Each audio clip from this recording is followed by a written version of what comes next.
পাঁচাশি, পাঁচাশি, পাঁচাশি, পাঁচাশি।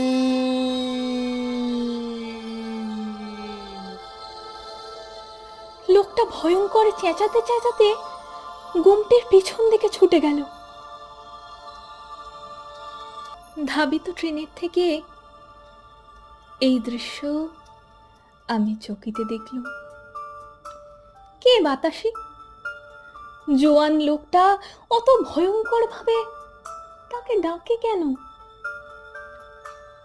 কেন হাওয়ার ভেতরে বাবরি চুল উড়িয়ে পাগলের মতো বাতাসি বাতাসি বলে ছুটে যায়?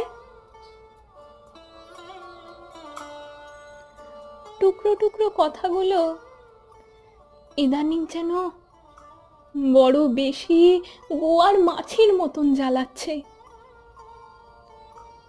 কে যেন কাকে বাসের ভিতরে বলেছিল, ভাবতে হবে না, এবারে দুধদার করে হেমাঙ্গ ভীষণ ভাবে উঠে যাবে, দেখে নিস।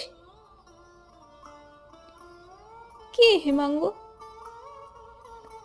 কে জানি এখন সত্যি দুধদার করে কোথাও উঠে যাচ্ছে কিনা।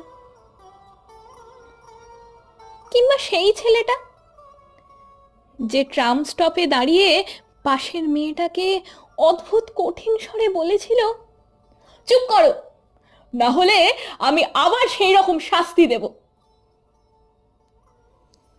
কে জানে সেই রকম মানে কি রকম।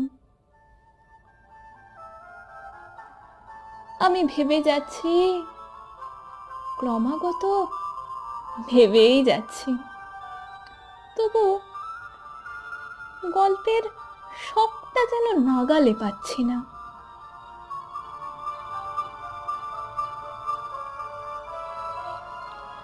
গল্পের সবটা আমি পাবো না নাগালে।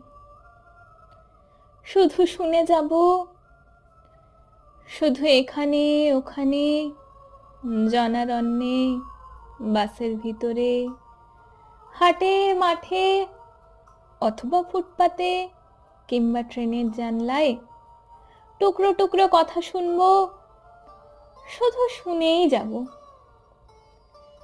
আর হঠাৎ কোনো ভুতুরে দুপুরে কানে বাজবে, পাঁচাশি, পাঁচাশি, পাঁচাশি।